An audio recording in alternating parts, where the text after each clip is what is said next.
me. I ain't going anywhere but I'm in the bed. That's all I got. So Get well soon, buddy. Thank you. Bye, guys. Hey, for the record, Lauren, you're never entertaining anyway, so it's okay. All right, he left. So Ricardo, Lily, welcome to the show. Now you know exactly what to expect That's after that. the bar right there. Yeah. But yeah, you want me to introduce him, Ed? Yeah, I think you should. Perfect. So kind of last minute, I reached out to OTA Insight because they are launching this great new tool, Market Insight, that I think is really a game changer for the hospitality industry. And they also have a lot of really cool data around market insights and kind of what's going on around the world because of their reach. So thank you very much, Ricardo, for being willing to join us today and talk a little bit about what's going on for you guys. So I'll let you take it away. Hi everyone. Thanks, Lily. It's a pleasure to be here. Yeah, last minute invite, but yeah, glad we can make it and join this. I mean, it's 255 strict and a great discussion panel also. So yeah, like Lily commented, I work as BDM and OTA Insight. For the ones who don't know, OTA Insight is one of the fast tech companies. Fast-growing companies in the world for hospitality, and indeed we've just launched a new product, and maybe more importantly, that the product itself is the discussion behind the concept of the product. So that is something I thought of bringing to the table today to discuss, because I think that impacts a lot the future of the way hotels will manage their data and manage their forecasts on the future, which on a really uncertain moment that we all live in. So just not sure, how do can I share my screen here? You can. So you have an option just above, where was it? Oh, to the top left of your screen, you'll see a camera, then a plus sign. Okay. If you hit the plus sign, you'll see share screen. Great, thank you. And it'll leave Stuart's picture up. Oh no, it's just you for me. That's all I can see. For me, it's just Stuart. Oh, I see me. I saw me there too. That's weird that I see Stuart. Different for everyone. You can toggle by hitting the right arrow. Picks your favorite person. On what host you want to look at. Yeah. Are you seeing my screen now? Yes. Okay, great. So yeah, we just launched 2 days ago a new product, one of our newest tool called Market Insight. And again, the idea behind this product, I mean, the timing is definitely a coincidence because we're working in this product for more than a year now. So we couldn't definitely predict what was going to happen in 2020. But I think the product comes in really a right moment. I'm not here to do a sales pitch about the product, but more important is the concept behind it. And that's the discussion I will love to hear from you guys and bring to the table today, which is, if you think the way hotels used to plan and use data was really based in what we call outdated data. So they're really looking at really static data. So what was my on the book levels for last year on the same time period? What's my pickup? What are my competitors doing in terms of pricing points? What are other internal data that I have, like the number of groups I have in-house for a specific day already on the books, the number of trends in business and all those stuff. So hotels were leveraged that really well. So the forecasts were being in most ways really accurate. And hotels were really confident with working at those old patterns on the books and pickups in order to generate their forecast. Then we had this pandemic, which just changed everything. So we hear a lot of the new normal in a lot of different ways in our lives. And definitely there will be a new normal in hospitality also. In our thoughts, this new normal is, in terms of strategies and revenue management, is really the way hotels are going to look at data in the future. So again, we're facing a really uncertain moment, which hotels are not being able to rely in any kind of data because they can't compare the second half of the year with the second half of the year of 2019, that doesn't make sense. They're not having pickup patterns, so they can really rely on that also. So the hotels are a bit lost in, okay, how can I forecast if my basis of analysis and my base starting point is not reliable anymore? So I think we're gonna have a big impact on that in the way hotels look at data, just because we're gonna start seeing a movement in terms of trying to find different kinds of data. If you think of industries like the e-commerce giants, like airlines, even like the OTAs, they look at conversion. That's definitely an important metric. But a second really important metric, they're looking at search patterns. They're looking at what we call pre-booking data. They're not looking at, okay, how many items they've sold or how many rooms they've sold if they're an OTA in a specific hotel or market. They're also looking at the searches, because searches is the first indicator of demand in any kind of industry. You know, if people start searching for something, that's because probably you're going to have demand. And if you think of hospitality business, hotels weren't looking into that until now. Of course, they are still not looking into that kind of data. They're still looking at conversion and on the books, which is the final step of demand. Demand starts really much earlier than when someone books a hotel room. It starts when they start searching maybe for a flight for that destination, or they start searching hotels online. The customer journey starts really ahead of those moments. So that's a concept and an idea we're thinking for a long time now in OTA Insight is how can we help hotels leverage that kind of data? Because I think we're a little bit behind other industries in mindset.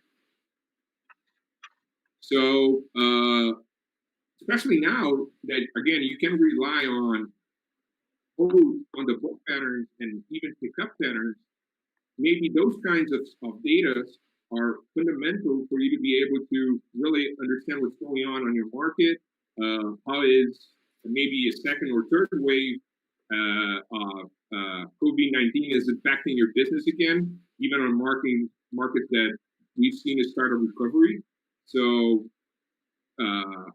that's something we love discussing with hotels and other players, which is, okay, what are your thoughts about this new kind of data?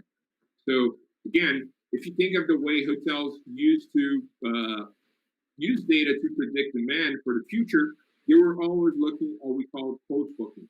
So they were looking at their PMS data. They were looking at benchmark data even for the future. So how many transient room nights I have and how many of my competitors have throughout tools in the market. And they were using other post-booking data. But there is an entire universe of data available to the hotels, or maybe they weren't available until now, but they can be available to the hotels that really can help them open their minds in terms of predicting demand. So if you think of when people start exploring a destination, so maybe I want to travel to London, I'm going to start maybe checking Google in terms of London. I'm going to start checking what's happening in the city. Is there any specific better time of the year to go to London and all those stuff? So I'm going to explore the destination. Then maybe I'm going to start checking flights. If I've decided when I want to go to London, I'm going to start checking flight prices online to see what's flight rates for that days or for that period of the year that I want to go. And maybe if I book my flight, I'm going to start checking hotels. So maybe I want to start checking meta search channels or maybe brand.com websites or OTAs to see what's the better location for me to stay in, what's the better hotel that I want to select based on what I like. And nowadays, people are also searching to alternative accommodation. So maybe I'm searching Airbnb and any other player to see, okay, I'm staying in a hotel or maybe at a alternative accommodation. So all of those kind of things, they convert into data points that can be really powerful for hotels to rely on when they want to predict demand. And that didn't happen. That is really happening in other industries, even in the OTA side, because they have that kind of technology. But the hospitality industry as a whole was really behind on that. So I think that's the next step, and probably one of the most important next steps that the hospitality industry will take in order to analyze data.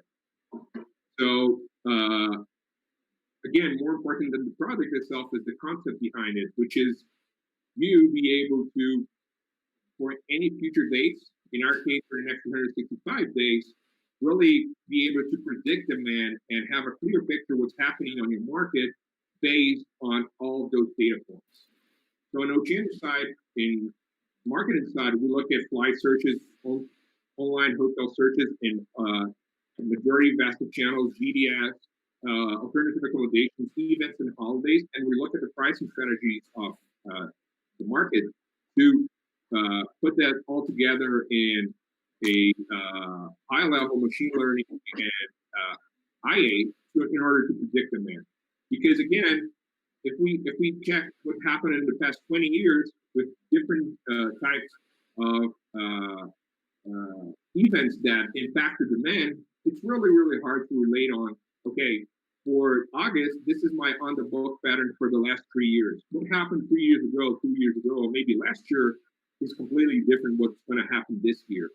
So that's part of the discussion I want to bring to the table today, which is, are the hotels ready to face that? Is that it? How can that impact really the demand evaluation and analysis of the hotels in the future? Because I really think the present way hotels do forecast and they analyze the segmentations and then predict the future is already past. The future is totally different, and I think that was a process in force. Probably a slow process, but the pandemic, COVID-19, has definitely speeded the need of accelerating that. So again, as a coincidence, we're launching Market Insight in that environment, but because this concept has been in our mind for maybe more than a year, 2 years now. So again, the idea here to discuss is what's the new normal in terms of forecasting and segmentation and demand evaluation to hospitality.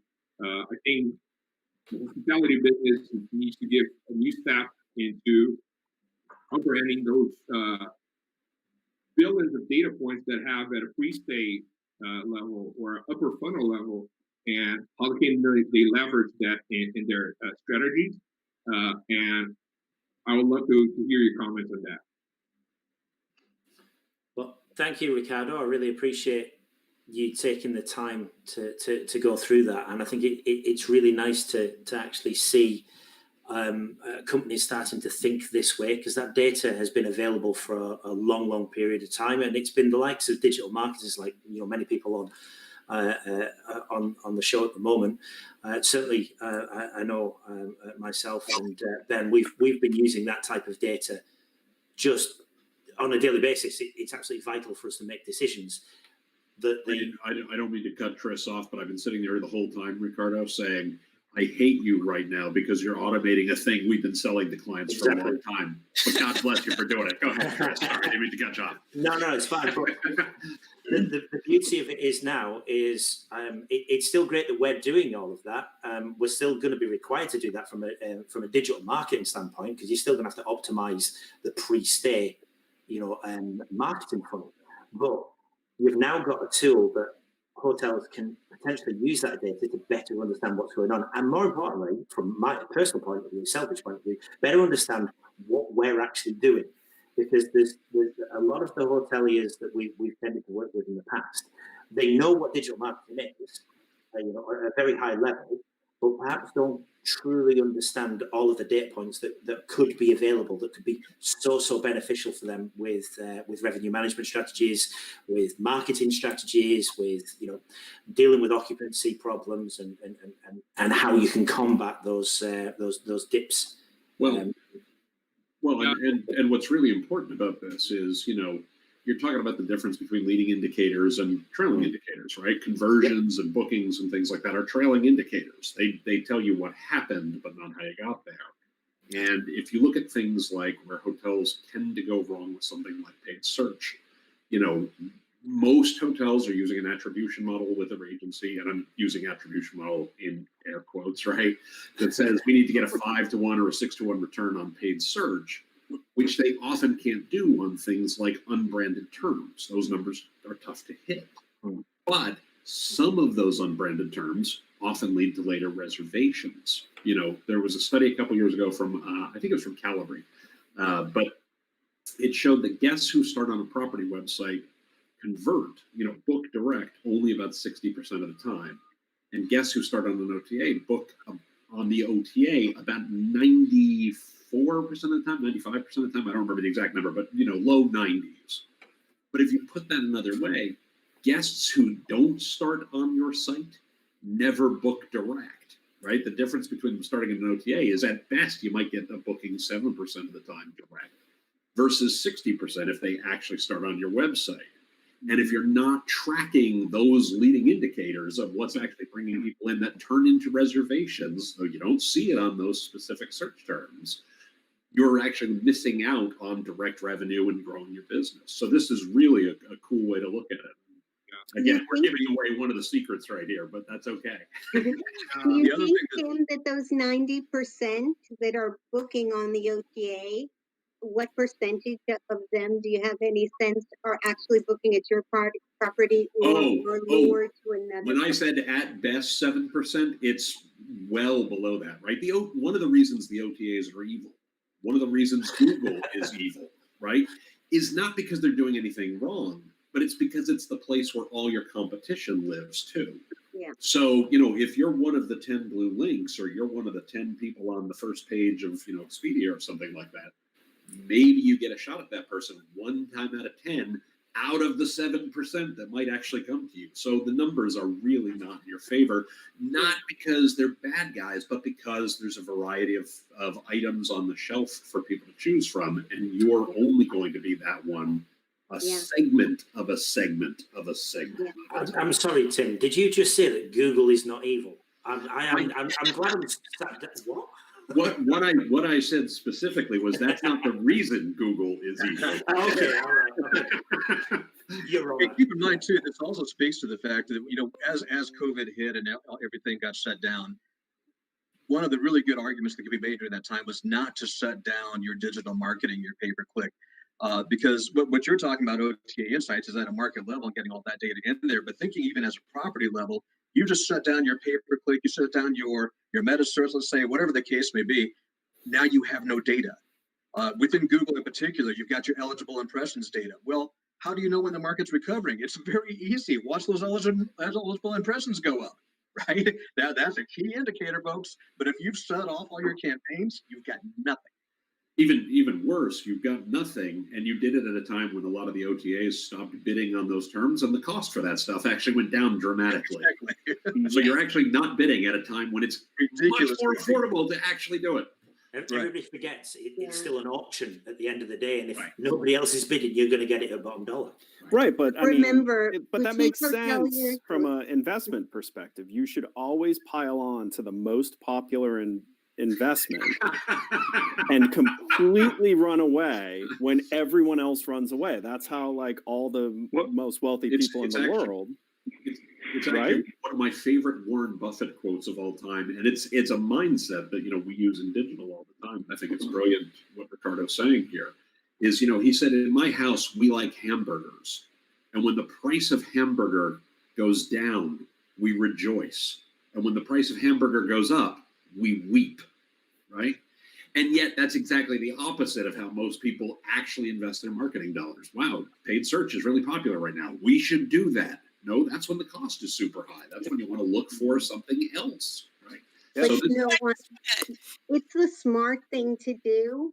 But when you're in pain because you have no money coming in, of course, you have to maintain the property first, maybe pay a few employees first, and you have to make tough choices. So especially when you don't even know when you're opening.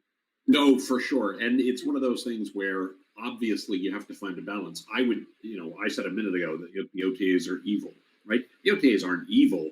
What's evil is that we depend on them for too much a share of our business, but I have hotels in places, I'm sure everybody on this call does, where at times of the year, they're the best thing in the world, because when demand is super low, they're going to aggregate demand in a way that you're not going to find a lot of other places, right? And that's true of a lot of this. But I think what Ricardo's talking about is, where do you get the data that tells you, okay, where do we want to put our emphasis right now so that we're actually harvesting the demand that exists in the most economical way possible. So, Ricardo, if I can ask a question, if you could turn that into or talk about, what are the sorts of things, without giving away the secret sauce, but what are the sorts of things, you're paying attention to or that you're thinking about from a predictive perspective? Yeah, thanks for the question, Tim. And before I answer it, I think it's really for digital marketing tools like this one, they are really supporting and validating the strategies of digital marketing. Because sometimes you're seeing a hotel, look, I think we want to do this or that, or maybe we're seeing this pattern of shopping, and maybe hotel's okay, but should I trust this? Okay, I'm not really secure doing the strategies.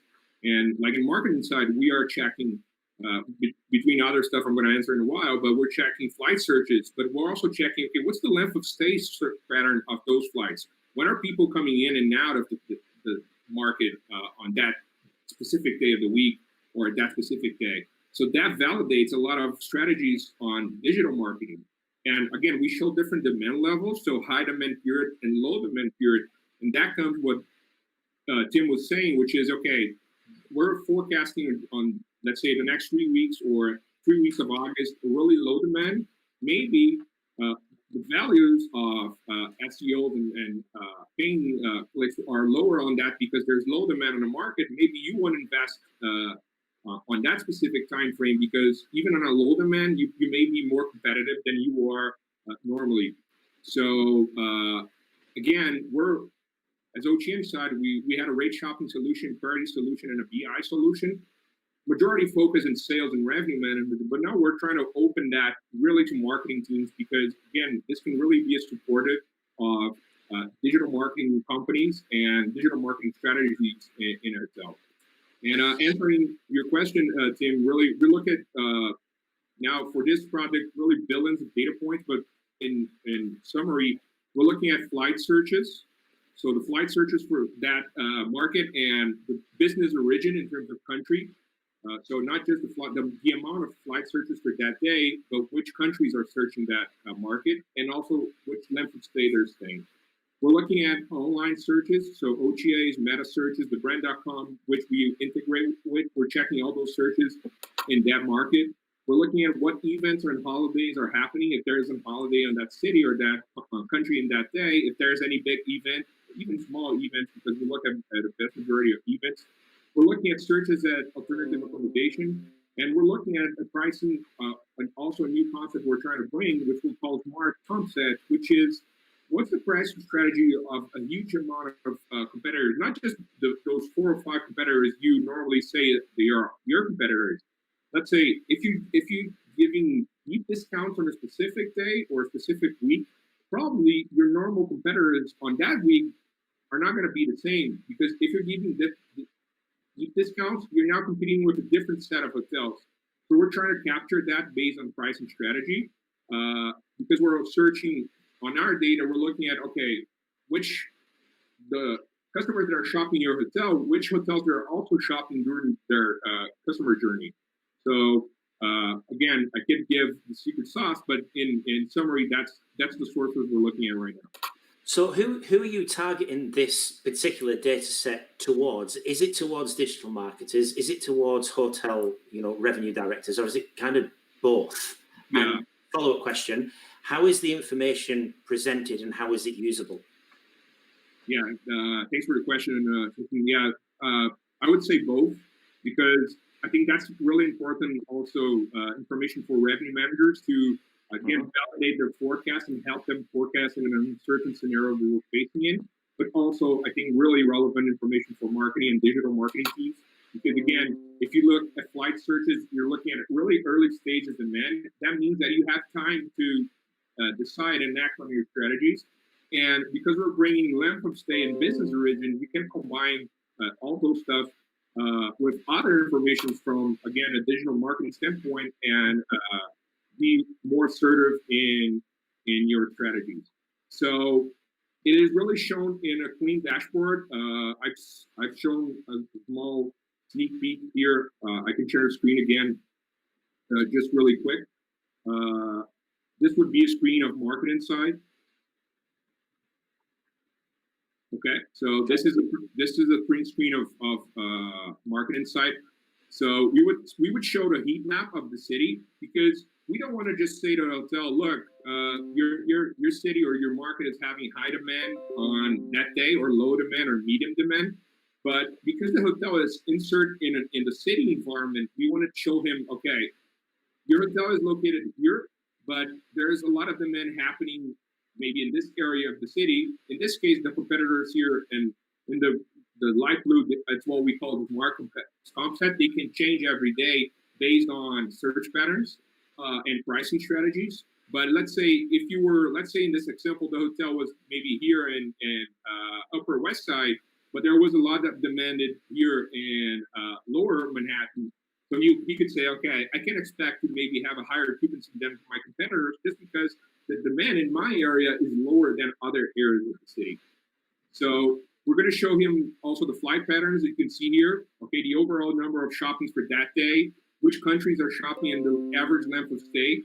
We're going to show the overall searches in hotels for you to see, okay, this is the amount of searches hotels are having online for that day, and the amount of searches your hotel is having, because you can see, okay, I'm doing a strong marketing campaign for that day or for that week, that period. Is that paying? And I'm being visible, I'm having a high number, and you can benchmark against your competitors that information.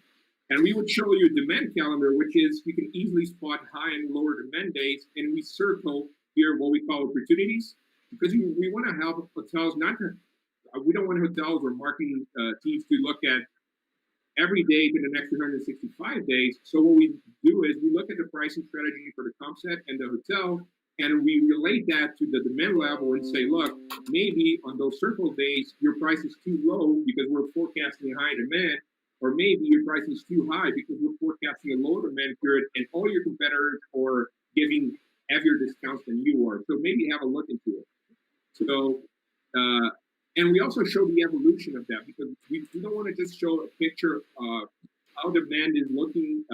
Let's say I'm using this example for September 6th, but we also want to show you for the past 10 weeks, for the past 2 months, week by week, how this demand for this specific date, September 6th, has evolved.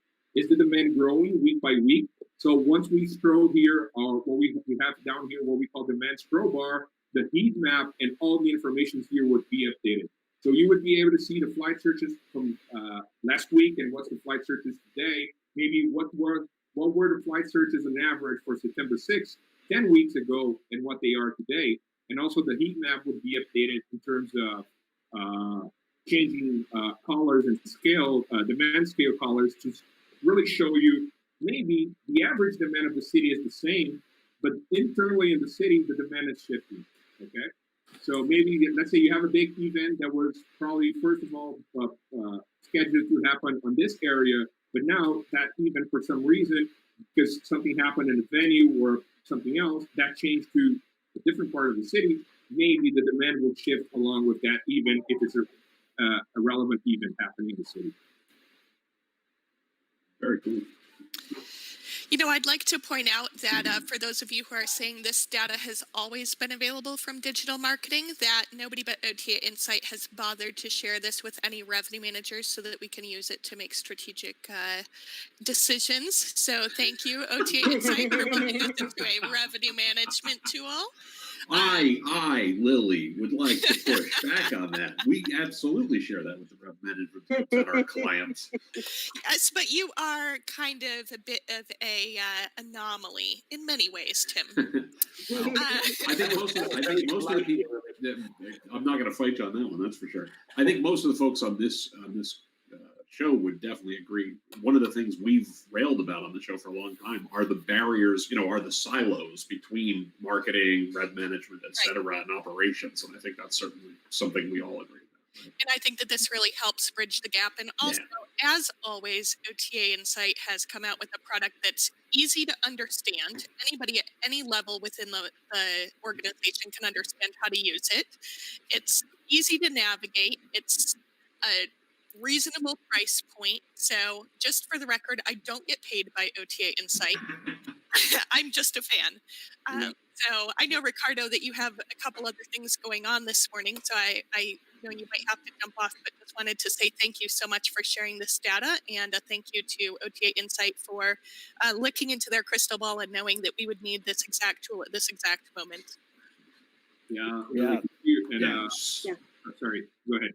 I was going to say, quick question, Ricardo. Does it have an API? And can Not I yet, okay, build one and I can make your product better.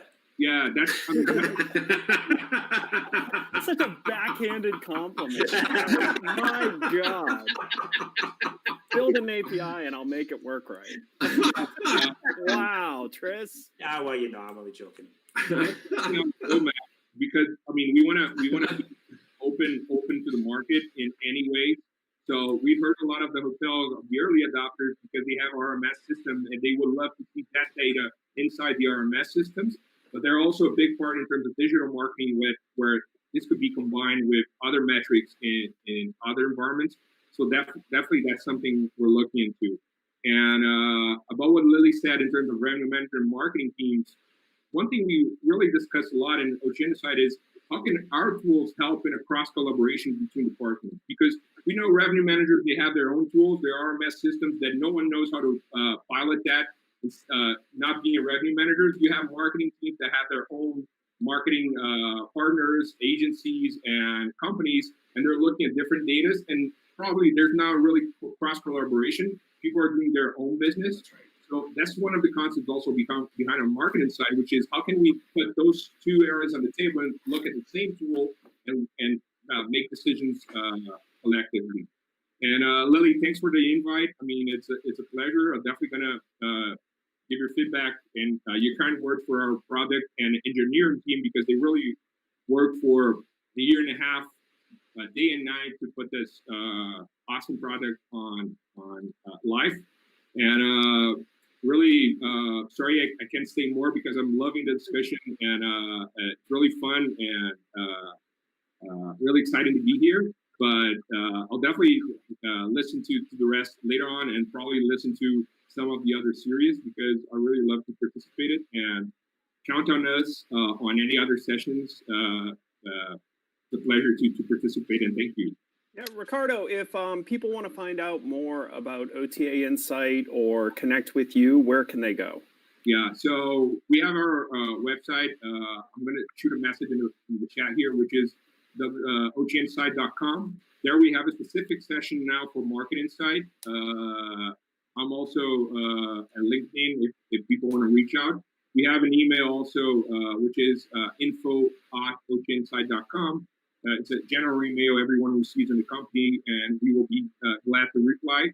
I'm going to just post those information here on our website. On chat. Ricardo, thanks so much for joining us, especially so last minute. We really appreciate it. This is a really interesting product, and I think like Tim said, it's great that you guys have made the effort to simplify it and make it something that anyone can grab, even if they don't work with Tim Peter. Or, to be fair, Fuel Travel or Screen Pilot or other really smart folks who've been doing this stuff. But yeah, no, this is awesome. Very cool. And Ricardo, one last request before you head out, please just X out of the window and do not hit the big red stop button, which will take us. Just close your browser. Don't hit any buttons. I'm just going to close my browser, correct? Perfect. That'll work. Perfect. Guys, have a good session. Thank you again for the invite. It was really a pleasure. Be safe, and we'll be in touch in the future. Bye-bye. Thanks so much. Thank you. I loved that he said that the comp set changes for various times and situations based on what's your pricing strategy for that time. It's so true. I always found that comp set was just very rigid and random in a way that were not really like those other hotels. So I think that that's a great approach. Well, and I think where a lot of that comes from is the old school rate shopping. Yeah. And if you think about it, sure, in old school rate shopping, you wanted to see how buildings were pricing themselves, during any specific time. That's to scratch a very specific itch. The problem is that mentality of comp set has been applied across every decision, it seems, to where you're sticking to the building and not, in marketing, you should be focusing on who's competing for the same traveler as you, right? Which, depending on what day it is, depending on where events are, depending on any number of things, the collection of properties that are competing for the same traveler as you is a much wider band than the narrow band of properties you wanted to watch pricing behavior on. I think as an industry in general, we love our certainty, even if it's false certainty. And so to be fair, you do have to have something consistent to measure yourself against, right? That's where star comp sets come in and things like that. Mm-hmm. But I totally agree that comp set is really very fluid depending on what's going on in the city. And I love that about this tool, that you can really target in and see, okay, maybe for a while I need to be following this other one, or maybe it invalidates your whole comp set to begin with just when you start looking at the data. But as a whole, I mean, it's exhibiting now in the people who are making their revenue managers run 3 different forecasts every week until they're happy with the outcome. But you're not going to be happy with the outcome right now, or you're making your revenue manager lie. So everybody's just grasping at certainty and trying to make the world black and white when it really is not a black and white place. Remember the old days when you charge $1 for every $1,000 it took to design each room? Right.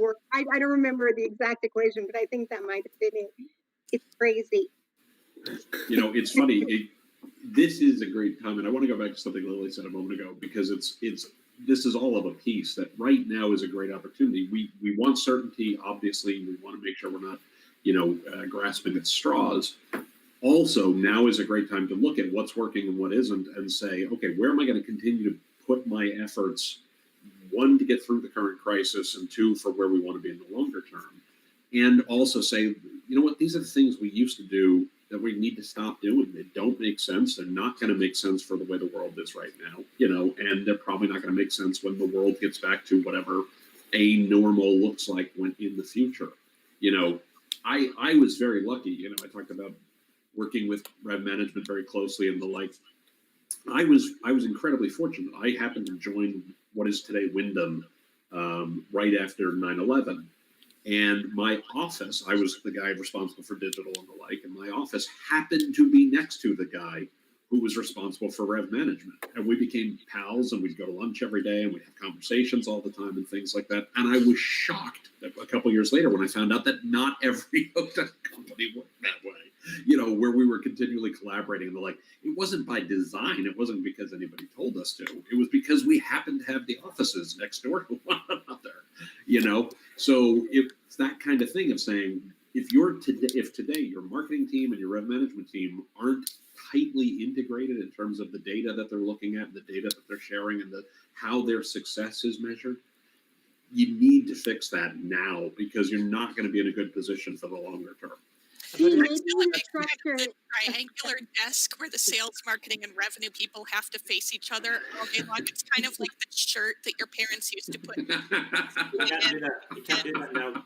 COVID-19, everybody have to wear face masks. You can't do it. It's just impossible. Just space the desk 6 feet away. Adele, you started to say. That speaks to that concept. Maybe Go ahead, Adele. all companies should have a structure where one person who's knowledgeable about all of it should oversee revenue and sales and marketing. Chief Revenue Officer. The Yeah. concert. Yeah. And that speaks to that comp set question too, because what ends up happening is a lot of times comp sets are aspirational. I'm a 2-star hotel and I say my comp set is a 4-star hotel. Now, I'm going to contradict myself here just a moment though. It might be if that is the guest that you're trying to target. If you're thinking that, hey, that 4-star hotel guest, maybe they're traveling on a lower budget and they would be interested in a 2-star hotel. But it can also be the other way around too. I'm a 4-star hotel and I'm thinking that 2-star hotel guest wants something better than what they had. Then maybe that is my target, right? So it all centers around understanding your goals. What is your objective and why are you targeting that specific demographic? And like Adele was saying, if you had one person that was overseeing all of that, that would be more in sync with each other. Right. And understand your goals should always change too. Absolutely. So, saying that it's aligned with your goals because your goals don't change all year is not the way out. Your goals should constantly be changing as every day goes by. You have your core big rock goals that are always the same, but when you then break that down to tactical level, your goals are going to change as your realities change. And that's not just a negative reality change. As you achieve success in getting a guest up market or down market, and that cements itself as part of your strategy, then you're moving on to, okay, the next phase of those goals is, all right, if I brought a guest up market, how do I get them to spend more money on property? How do I, so this idea of, the tethering to your goals, I just want to caution everyone that's listening to this that your goals should be dynamic as well. Absolutely. But are we not thinking? Are we not still thinking old school here as well? And you're absolutely right there, Ed, about the goals constantly changing. But we're talking about let's create another position to manage two departments. Do we not think that these departments are ultimately going to be merging at some point in the future? They should. But Chris, you have to think about the current structure of most hotels is revenue management, marketing actually are they're not the silo. The silo starts way above. They actually answer to different entire sections of the business. In a lot of cases, marketing is answering to the management company or answering to a completely different business entity. Yeah. And revenue management often is answering up to GM, the asset manager or the asset GM manager. Yeah. So the silos actually start with the businesses the people actually work for that have competing interests. Mm-hmm. Indeed. Right? Do we not think? I mean, I'm asking crystal ball time here, but I mean, surely the next generation of people that are coming through. I mean, look at the article Griffin just posted there about millennials choosing hotels based on tech. We're going to have a much more tech savvy or internet ready generation coming through who are going to be the next people who are going to be moving into these senior positions. It's difficult to say because you're talking business structure, but you've got. I saw Tim moving in the screen and it just killed me. I'm sorry. Well, I don't want to be. You don't want to be the cynic, but you. No, I don't want to be the cynic. But I mean, if you think, whenever we meet people, so I think everybody on here knows I do a lot of work with folks outside the hospitality industry as well as folks inside the hospitality industry, and it's amazing when you have conversations with people about the trifurcated nature of hospitality, right? If I can coin a phrase of there's somebody who owns the building, there's somebody who runs the building, and there's somebody who sells the building, when we think about a brand or the like. And those can often be three entirely separate entities. Most people who don't work in travel and don't work in the hospitality industry, like their head explodes when you have that conversation. They can't even imagine that that's the reality that we live in very, very commonly. And as long as that stays the norm, I think that a lot of the challenges we run into where rev management is responsible to a GM and an asset manager, and marketing is responsible to the GM who maybe isn't part of the asset management company, you turn into a very different reality there. So that doesn't mean you can't accomplish this, but you can. No, of course not. Of You course can not. accomplish this personally. Of course you can. And this is the Right. interesting thing. This doesn't need to be a top-down edict. I would argue that it can't be. But I agree. And in most cases, the hotels are structured in a way that it's impossible to have it be a top-down edict. Right. But that doesn't mean you in the position that you're in can't cross that line and collaborate. And it would be smart for you because both sides win. Right. When you That's exactly right. You become more successful. You become better at what you do. If you're the marketer in that dynamic, it cements your management company.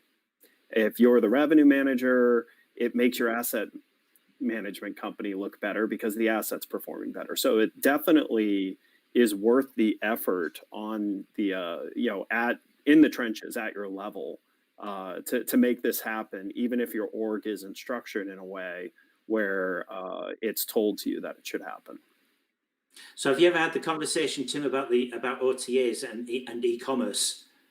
Because same as yourself, I have clients outside of the hospitality industry, and when you say that I run an e-commerce platform where I sell my product through my website, but I give it to another company to do exactly the same thing, and they do it for a commission. They don't get it. I understand it's a totally Just say different, Amazon. totally different sale. It's Yeah, totally and then exactly. People who know Amazon actually do get it. If they don't know Yeah, Amazon, yeah. they don't. They're like, wait, Let's what? not kid ourselves. If any of us in our business had someone we could go to shore up a month that fell short because, you know, any number of things happened and you fell out of line of your revenue, and you knew you could just turn to someone and they would top it up. And yeah, it'd be a little bit more expensive in some cases. Yeah, I like anyone would kill for that to exist. By the way, it's actually one of our core strategies, and I give this away to people all the time. It's the way you should use OTAs, right? I have people in warm weather markets where August is tough for them, right? Because people aren't going to places that are hot and humid in August if they can avoid it. It's a great time to get OTA business because you're probably not going to fill those rooms any other way. Right. You know? with the over reliance. So that's the issue, is when you're so reliant upon the OTA. Correct. That's where it becomes an issue. And there's too many properties that I've come across where that is the case, where there's virtually Well, and it's zero cost because they don't write a check. Exactly. Right. Yeah. Yeah. By That's the what way, I apologize. I've been talking a lot today, but I've been trying to get a lot in quickly because I'm actually leaving now. but I'm gonna tee up a question now that we have Tammy here and Lily. Hang on a second, Tim. I didn't realize your contract was on a words said basis. My contract isn't like that. And by the way, I haven't got a contract. I'm not getting paid, so I need to have a word with Laura. No, it's I have to get a certain number of steps in every day. You know, this is like steps. So, but it's great seeing you all. I want to tee up a question, you know, especially with Tammy here now and Lily and Adele, you know, as we're talking about this, how, you know, you work with properties and on property every day, and like, how do you break down some of those silos, or how do you encourage folks to break down those silos and work with, you know, across the team functions more effectively? Because I think that's a really important thing for people to be aware. If I were going to open a hotel or a hotel company today, I would make a chief revenue officer, and I'd make the GMs and the director of sales and director of revenue and director of marketing report that way. Because I really think that I really don't think a lot of cases with the general manager, it has the expertise in the digital or revenue field or whatever in order to have those people bring it down. I'm sorry. Was that the wrong thing to say? No, not at all. Not at all. But that's what I would. I like to take the Nike approach. Just do it. If there's one thing that I'm learning through this crisis, because now all of a sudden it's happening organically in companies where they've been striving to do this for years, because people are realizing they don't have all of the answers in their department. And that's what we all need to realize. So if I wanted to be an annoying leader of multiple teams, like let's say I'm a GM where everybody's reporting up to me, then every time one of those disciplines came to me with an action plan or a strategy or something, I would say, oh, that's interesting. What did the other two guys say about this? Not accept any strategy until they get buy-in from all three departments and everybody's on the same page, because you really have to have that pushback. Otherwise, if you're accepting things one at a time, then they're just going to continue to do things one at a time. So sometimes you just have to say, okay, starting today, you're all on the same page. Figure it out. Yeah, it's a live hotel question. If we have a problem, which is a hole in our occupancy that we can see coming up ahead, we say, okay, what do we need to solve this? Do we need a special rate? Maybe we need a package. That package should have a press release. That package should be on social media. That package should be on our website. shall we share it with the OTAs or not? We will have an email blast about it. We're going to have the salespeople make knocks on doors and tell people about it. Do we need to send a letter? Whatever, bring people in for lunch and tours, discussing that particular thing. It's a holistic approach as opposed to segmented. It just seems logical. Why wouldn't we? It's going to have to be a seriously well-disciplined person to be able to manage all of that, I think. That would be such a strategic appointment. You got that appointment wrong. It could go very disastrously wrong for the hotel. Tammy, We'll add more complication to all of that. Oh, sorry. I find it easy, but maybe it's because it's smaller hotels. again, because you're just doing it, Adele. Yeah, there you go. Well, and Adele, the structure of your properties, you don't have an asset manager and a management company, right? It's owned and operated, right? So, I mean, in an owned and operated hotel, your dynamic is so much easier than what the majority of hotels out there are. And I mean, when you think about, you want to add even more complexity to it, add a brand as well. So you have a management company, an asset manager, and a brand, all with different goals, different stakes in the game, and honestly, even different KPIs on how they make money. Different time horizons. Yeah. I disagree with some of what you said there, Ed. I think the reason why it works is because it's Adele, and I will do as I'm told if Adele tells me to do it. That's true. I mean, to be fair, you are correct. Can we just take a quick pause? Because, Tammy, I think there's a problem with your audio. I see you trying to speak up, but I'm not hearing anything. And by the way, folks, I do have to run. It is, as ever, a pleasure seeing you. See you, Tim. Stay well, stay safe, and we'll see you next time, all right? Bye, Tim. Bye now. Well, no, still no audio, Tammy. We'll do it through the medium of mine. Yes. Sorry, I had to duck out there. You know, to the magical wonders of technology, my lunch was being delivered. You gotta love that, where you can order lunch and get it without having to speak to a single person. With someone like with the last name like Saint Ange, it's the best thing that's ever happened to me. So, while we're waiting now, Tammy, we still can't hear you. While we're waiting for Tammy to get audio, do we want to look at some of the Robert Cole provided topics today? Is it the right time of the show? It is 12:24. I know we do. We still have an hour to pontificate before we get to anything of. I think Adele, you're bringing up the McKinsey article. Yeah. Earlier, right? Oh, yeah. I heard that read. Yes, I was very excited to hear one thing that they said. Let me just see. Here it is. No, this is the CNN article. No. Oh, no, wait, I'll look for it. Talk amongst yourselves. While she's doing that, I mean, the thing that I loved about their article is, you know, they really focused on something I think a lot of people forget when they're in the trenches, in the detail of their day to day, which is the purpose of travel is to build memories. I mean, that's really what we do. And that's not done by a lot of the things that get overly focused on in this industry. And you know, this is the competing nature of how a travel business operates. Of, you know, the owner wants real estate KPIs in a lot of cases, where the actual business is in the business of making memories. I thought that was an interesting kind of take from a company that is a consultancy company. Absolutely. Let me just see.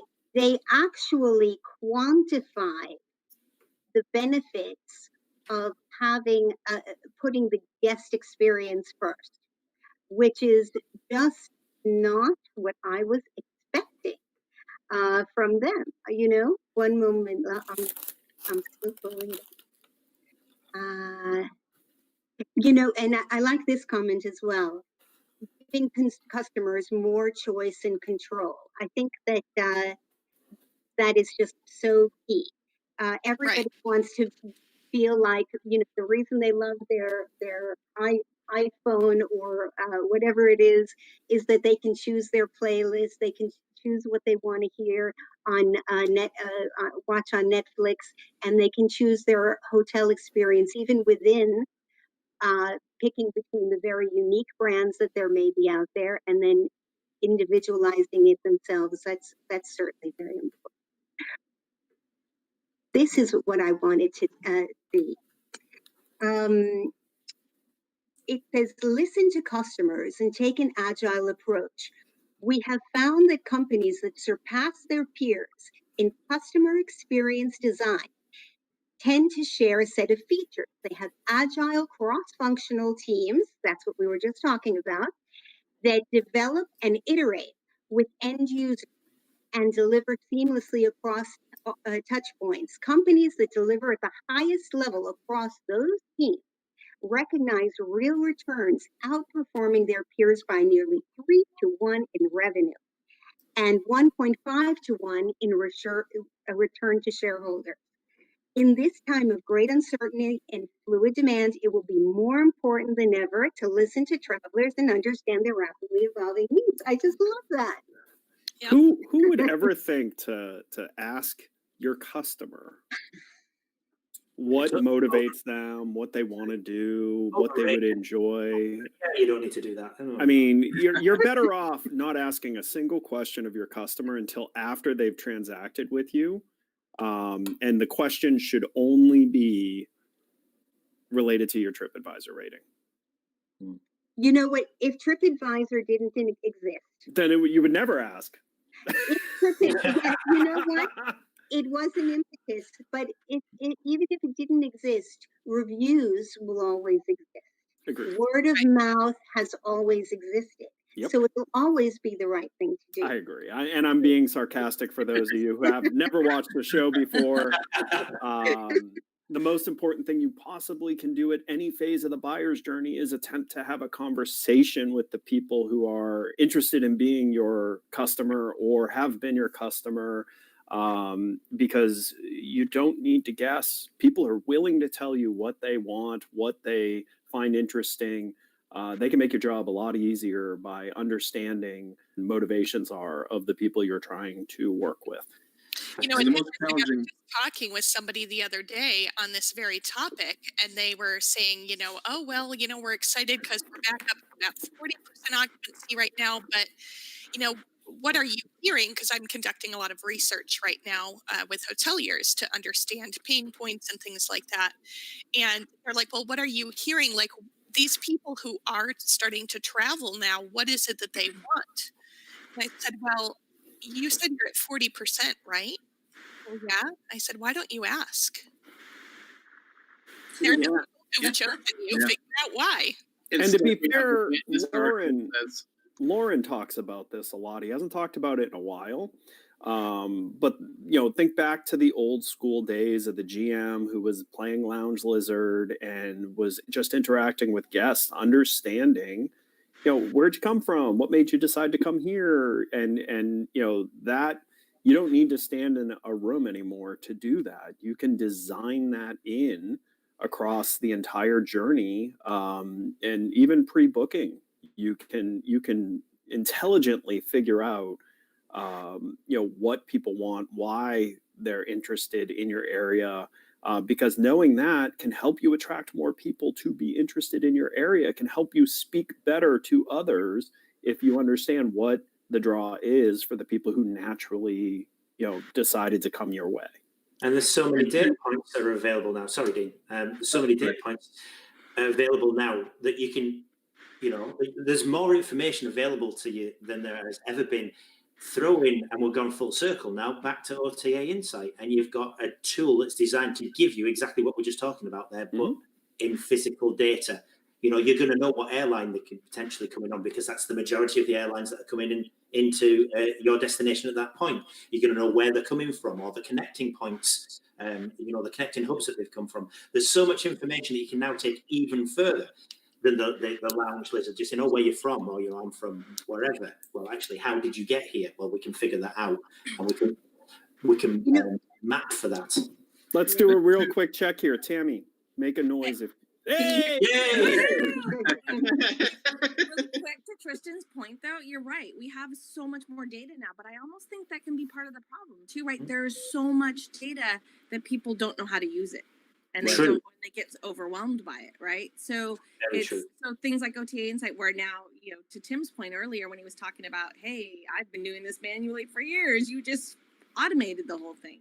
The more that we can automate data, the more that we can figure out the attribution modeling, how to pull this in and how to intelligently use it, the better off hotels are going to be. But the more you can turn raw data into actionable insights. I mean, really, that's part of the problem is a lot of the BI that's been put in the hands of hotels is raw data. It's not true business intelligence. It's just data. And unless you're incredibly skilled at what it takes to move someone from one data marker to another, you can't work off of raw data easily. You need to be able to analyze it and understand what it's telling you, and not get caught in the trap of, oh, it's telling me this, but it also could be telling me that, and it could be telling me this, and you get paralyzed from analyzing it. And so, that's one of the big challenges is we don't need more data.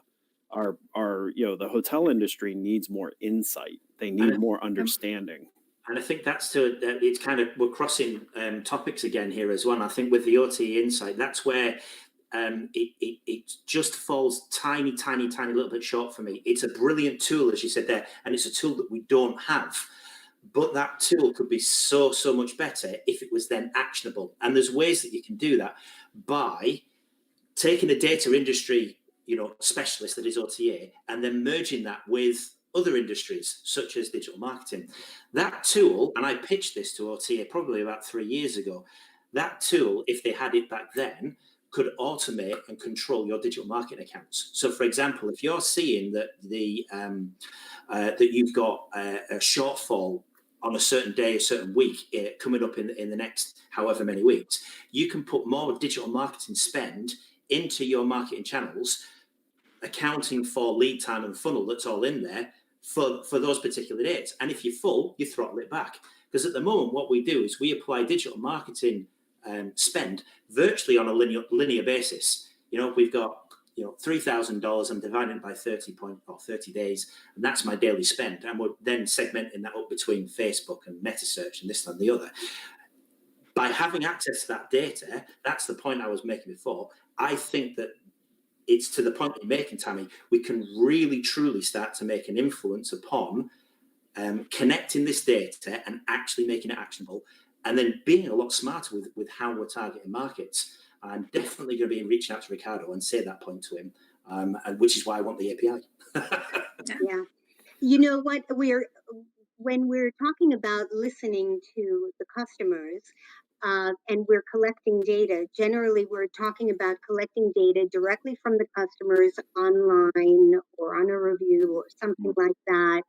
And what we're completely missing is, I think, the most critical point, which is having a way to enter the feedback that the employees are getting and have them be able to input that information into the semantic analysis so that it reaches the top decision-making people and is included in that conversation. Even a wonderful tool like Revinate doesn't have a way for the data from the comments of the front desk saying this person had a problem because such and such, and this is what I did, but we really need to dig down and find the problem, the root cause of the problem, not not what he was actually complaining about, if you know what I mean. Yep. And they don't track that, and that your most important thing is the person is standing in front of you and the person is going, yeah, wow, I really empathize with you. But they're not digging down to find the root cause and fixing it.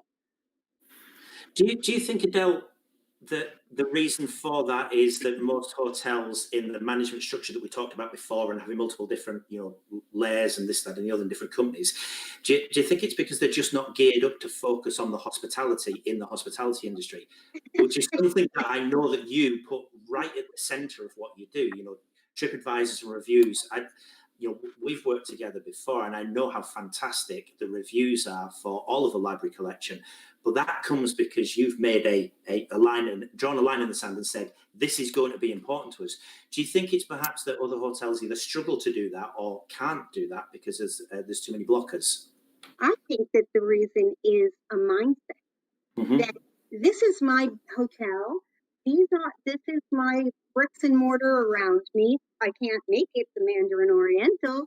I can't make it a Rosewood or a Belmont. So I guess these are the kind of reviews that we get. And even some hotels that have really incredible names, you'd be surprised, and you'll find them with very average reviews. Yeah. I think part of Adele, to your specific example, it actually is you could easily accomplish what you're trying to accomplish. The problem is even though it's easy, it would be incredibly expensive. And that doesn't mean it's not worth doing. It's incredibly difficult to sell someone who doesn't understand what the value proposition that will build. And it's not a value proposition that you can say, it's definitely this activity that's going to do that, because you could easily, in a CRM window, record interactions in a straight open field narrative and then apply AI over that to actually gain insights out of it. That is incredibly simple to do. It's just also incredibly expensive. A lot of that is about changing the culture as well. To change the culture at all. Yeah. Very expensive. It's the most cost-effective thing you can do to increase your revenue. Agreed. But the initial investment in that's your hump. It's not even the investment of changing the culture to record it or anything like that. It's going to be, hey, step one is we need a way to collect, we need a way to train, we need a way to analyze and report. And then step two is we need to figure out what the heck are we going to do with it, which has its own set of investment and thought process. In a perfect world, yeah, you could productize that very easily. I'm going to disagree with you on that, because step one actually has to be give them something to talk about and not something bad to talk about. Because you can go to a lot of hotels out there. Think about your typical cookie cutter hotel, right? You go in, your check-in process is seamless, and today maybe even by a kiosk, right? We want the no contact check and everything. You get there, your room was clean, the Wi-Fi worked good, you slept good, everything was fine. But how many people write a review saying everything was fine? Nobody, right? You have to be able to give them something to talk about, or they can't talk about it. But right? Even that, you say that that's difficult. That's not difficult, because you can design. It's difficult to train. But again, you could productize the injection of, you can inject one of these conversations. You could actually productize, because a lot of these people are standing in front of a computer screen. You could productize injecting specific questions at specific points of interaction that are not skewing negative, because that's one of the mistakes a lot of review structure has to it, is it focuses on what could we have done better, how did we fail you, and you can actually get the same insight without asking the question negatively and without putting someone in the mind frame of, you're asking for me to tell you something that was wrong, so let me look back through my recollection of my experience through that lens of something was wrong. You can productize all of that. And this is where I was saying, functionally, you can solve for the human issue. You can even solve for tracking an employee's interpretation of the interaction over enough interactions to actually adjust of if they skew too positive or skew too negative in their telling of the feedback.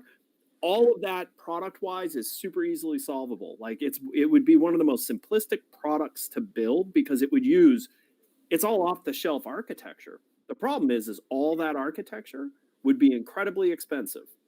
But you know what? There's already revenue management tools. So all you'd have to do is take the line from what the front desk person put in the comments field about that customer interaction that was, you ask them, how was your stay? Or, you know, when somebody comes to the desk, is there anything I can do for you? You're taking that information, especially if there was a problem that needs to be fixed, and pulling the report from the day from that field, and just have somebody enter it into their reputation management system. But there's not. But the problem with that is how was your stay? There's no function for that. Is as bad of a question as what could we have done better, or was there anything wrong? Because how was your stay has turned into almost a greeting. Just like when, you know, a lot of people, instead of saying hello, say, how's it going? They're not really asking how's it going. And the person that they say it to also knows they're not asking how's it going. It's a greeting. And they say the same thing back to you. So Right. you say the same word. It's like saying hello.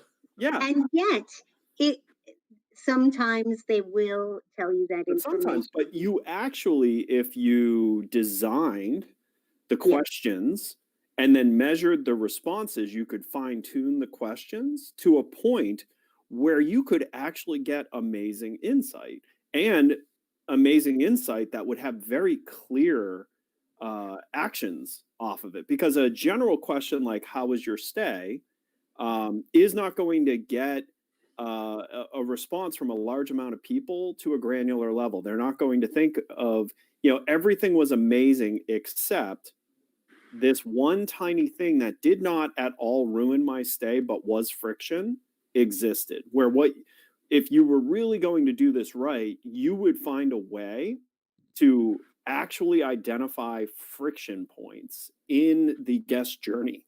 And that, again, is achievable.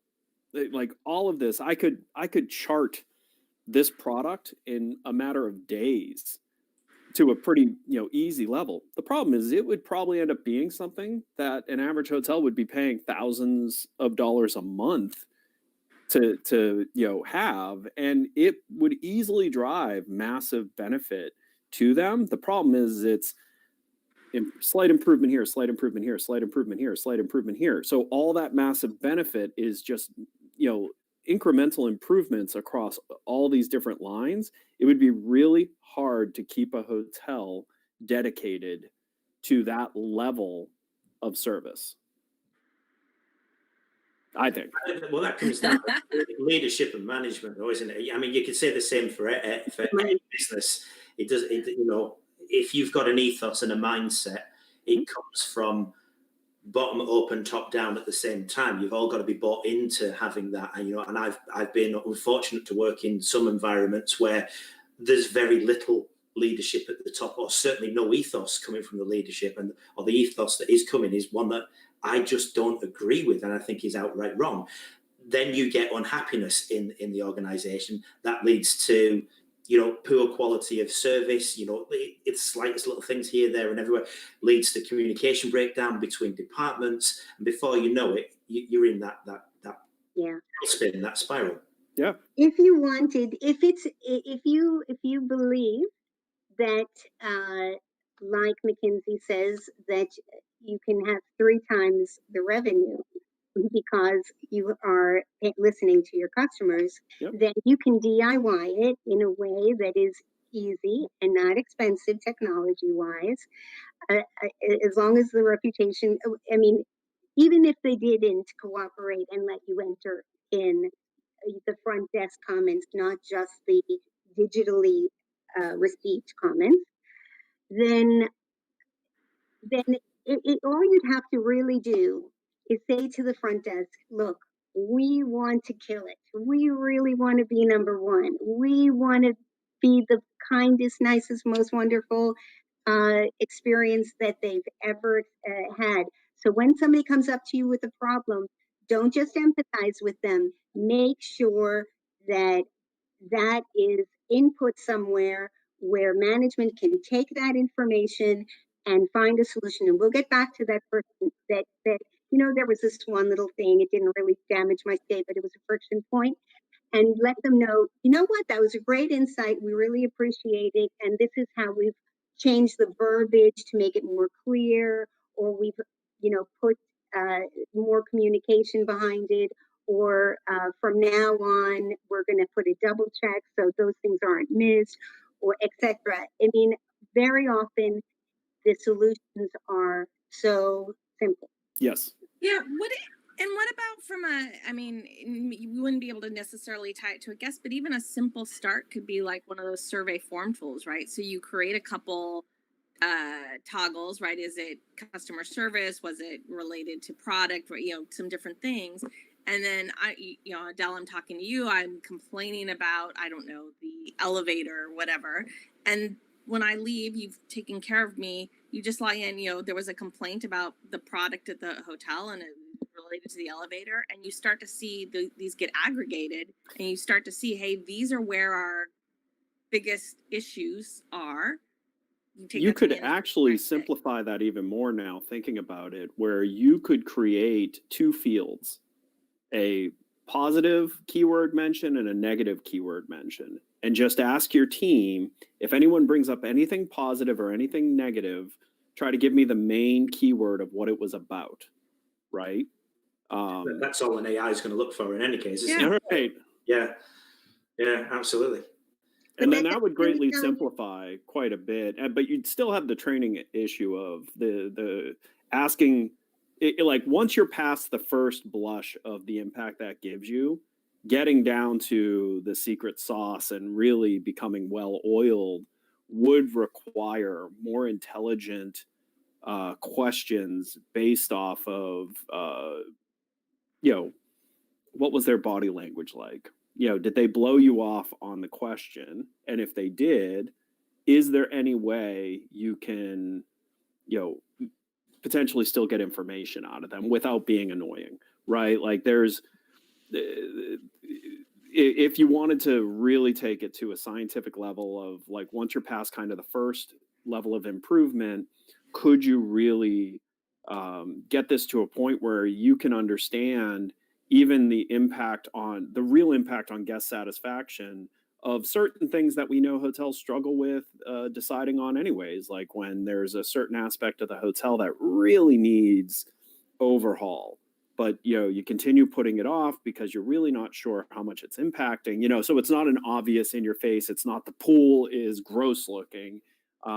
It's the overall finish of the hallways, right? Like, you could get down to understanding the impact on guest satisfaction down to that scientific of a level,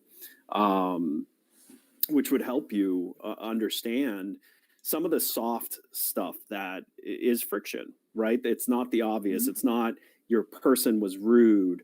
You lost my reservation. I waited forever to get into the restaurant. It's not the easy. That's all the easy stuff. The more interesting stuff that you can really get to is what are the things that Apple would look at if they were looking at having a hotel, right? Because they wouldn't look at those big things. Those would be the obvious things they would design around. It's the impact of the aesthetic, the impact of the overall vibe and feel and sound and smell. Because those are the things that when you nail those, and I can think of multiple properties that have nailed those things, those are the hard things to continue investing in long term. Once you're over the initial hump of the, hey, we're running at, top occupancy, top ADR, how can we get better? Well, that's when you actually have to start going into those things, and you could get that to become a core part of your everyday by building systems to really collect that in an intelligent way. And that's not going to be done by a guest survey. It's things you would need to accomplish by intelligently and understanding how to ask the right questions throughout their stay with you, to not have it be annoying, but also to get the insights you're really looking for. But it also depends on where you're trying to go with this, because you're almost talking about the pursuit of perfection to a certain point there. Most hotels don't need to get to that level. That's true. I'll give that. They're so far behind perfection. All they need to do is exceed expectations of their visitor. That's all it is. You know, that's a 2-star acting like a 2.1 star. Or whatever, you know, just that little bit extra than what I was expecting when I came here. That's what makes the experience. But Tris, you haven't known me long enough that I am 150%. It's 150% or 0. Indeed, I just like to say mathematically 150% is impossible for occupancy. It's just, you know, it's not going to work. But okay, that's. But I think, you know, kind of, I know you were joking, Ed, but kind of to the point of, you know, those perfection. What's a perfect stay for me is probably very different than what's a perfect stay for you. So it's also thinking through, how do we make sure that each guest has that perfect experience? Because what I enjoy or what I like as far as my experience is going to be very different than probably everyone else on this call. Yeah. And so how, you know, so tying that in as well. I'll give you a perfect example. One of the nicest hotels in Vegas, I absolutely hate because they pump this strong vanilla smell throughout the whole property, and it just makes me sick. So to a lot of people, that's perfect. Vanilla is such a pleasing smell, blah, blah, blah, blah, blah. I can't stand it. That's so artificial though for me, because some of the best hotels I've ever stayed in are the smallest ones, where it's the customer experience. I get a personalized experience. The people who I speak to genuinely care about what I have to say. They're looking out for me when I'm going outside. You know, if I'm on a leisure vacation, I'm walking out and they're handing me an umbrella saying, hey, the weather's going to be bad in, you know, potentially an hour's time. Take an umbrella, you know, look, all of that type of thing. But equally, I also know people will hate that. I know, like Ben, who's not on the show today, he genuinely doesn't want to speak to anybody ever. You know, even wife and kids. I'm joking. No, he genuinely that interaction. He loves the tech side of it. So if Apple opened up a hotel, he would stay there and only there forever. So to Tammy's it's managing. And listen, I'm in between. I want you there when I need you. Yeah. But I do not want you pointing out to me constantly that you're there. And that's where I struggle with super luxury, because super luxury to me feels like you're just constantly telling me and making it obvious to me that you're there. And I don't want you to be there. Like, I'm not looking. It's so funny that you say that, because my first experience at the St. Regis Bell Harbor years ago, I was there for a Starwood training, because Starwood was a big fan of scheduling mandatory trainings at the most expensive properties possible. But anyway, I had not been in a super luxury environment prior to that, and I felt uncomfortable the entire time because it was so over the top. Like, they walk you to the elevator, they go up in the elevator with you. Like, sometimes I just want a little privacy. So it was, loved the room and everything, but for me, ultra luxury, it's not a fit. You know what? My mother used to say something to me that really clarifies that it's not about the opulence. When she was a real estate agent, she said that the young couples who were getting their first home and you show them something basic, they will ooh and ah and just be so excited. As long as it's nice and clean and fresh, they're really great. And even if they can just see the potential in it. And you know what? Another example is I know one hotel, super cool New York City property, very hip and trendy, was opening on its way up and you know, wired on the top of TripAdvisor, and then they changed management and went down to number 278. Yep. Not the bricks and mortar, it's the people. It's the people. Yeah. The people. And that you can, it is free inspiring people to do the right thing, to listen, to try to solve problems, to make people feel at home. And hiring the right people Right. is the best cost savings you can have on so many fronts. And giving them the right message. Hire the right people, have a culture, have a real culture, by the way, not a concocted culture. I hate concocted cultures. You know, have a real culture, a culture of, you know, kindness and hospitality, and make sure your management lives that culture, you know, because that is how it happens. You know, that's how, you know, seeing the GM walking in the parking lot, picking up trash, and, you know, the simple things like that. It's those have more impact on how your employees will act than actually telling them that that's what they should be doing. And, you know, so. You've got the tech equivalent, haven't you, Ed? Where you'll see all of these jobs that come into the cool, hip, and trendy tech companies, and they've got free beer and a foosball table. I hate it. Great, thanks very much. I want to go and work for you for the free beer and the foosball table. Well, do you know what that tells you about that company? Is the leadership or a-holes? Yeah, because if you have to do that stuff to say you have culture. If you have to do that stuff to force the team to want to interact with each other, it means there's something wrong. Yeah, totally. You know, I do have to say, though, Ed, the one caveat to that might be in an area like San Francisco, because at this point, so many tech companies have it that I think it becomes almost like a hotel amenity. When everybody else is offering free breakfast and you don't, people aren't going to stay with you. So I think it might be a little bit of a blanket statement to say that every company who offers that has bad leadership. But it's a warning. I mean, but it is definitely a warning sign. Yeah. There's no question. But I'll even tell you, like, let's use the ones in San Francisco, for example, compared to working at other tech companies, working at a Facebook, working at a Google, working at an Amazon, you are a slave.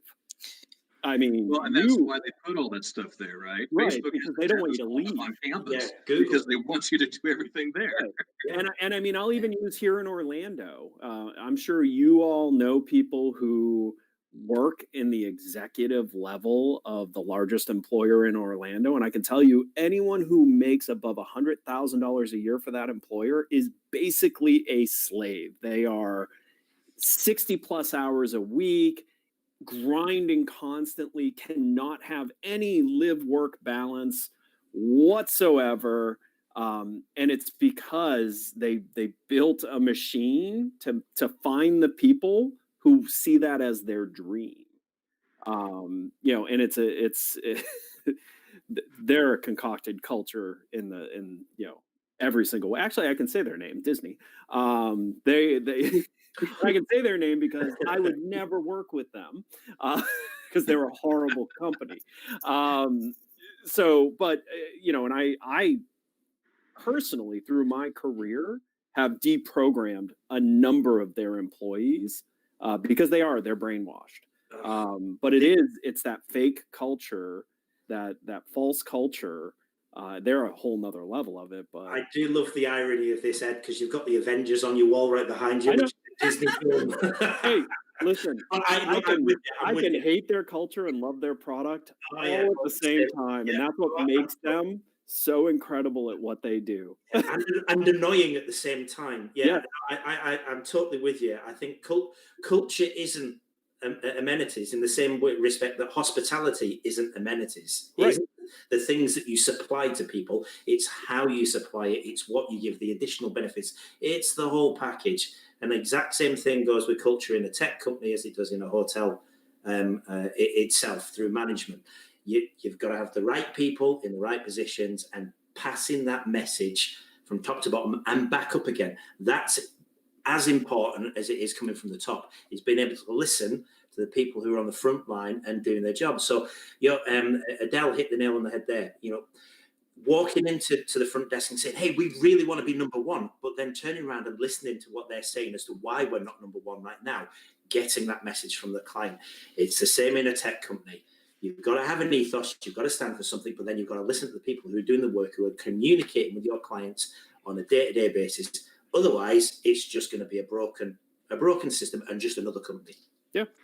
I've been on a lot of customer service calls for different companies, insurance, car rent, all kinds of different things. And I only one of about 5 companies, when I said that something was a problem, did they make me feel like they're going to report it, they're going to find out the root cause, and it's going to be solved. And that's all I wanted, was to have that satisfaction.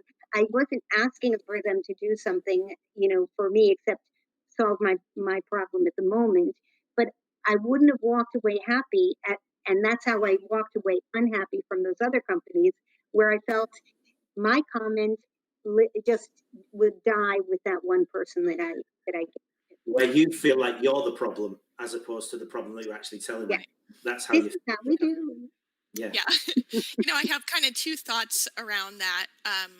And first of all, I think that this culture discussion is exhibiting a lot right now in the way that people are let go. And I think that we've talked about this quite a lot before, but just this past week, somebody actually took a picture of a letter and posted it on LinkedIn and said, hey, I know some of you have been reaching out about this or that with my hotel, but based on this certified letter that I received in the mail yesterday, I'm no longer employed there. So I can't really help you. So effed up.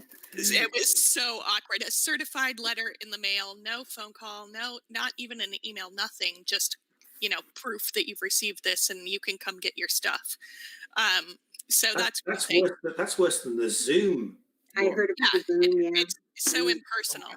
But also on a second point, and kind of back to Ed's point, I'm sure that some of the people were listening to us over the last 10 or 15 minutes like, I can't even get my front desk agent to put in an email address into the guest reservation, let alone give me a keyword specific contact. But I think if I were operating a hotel today, what I would do with my front desk agents is I would call them sales managers in training, and I would not hire for front desk skills. I would hire for sales manager skills, because sales managers care about the relationship, and it matters whether or not they record all of this information. And then the people who do the best at creating those relationships have an opportunity to move into the sales department over time.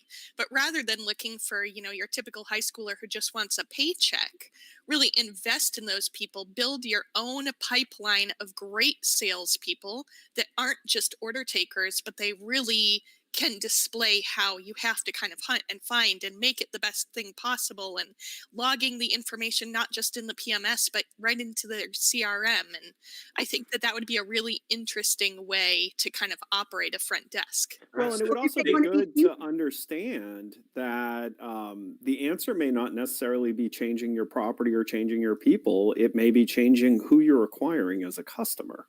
The answer isn't always how do we get better to meet that customer. Sometimes it's, are we just never going to be right for this specific consumer? Sure. And if that's the case, how do we make sure those consumers don't make it here?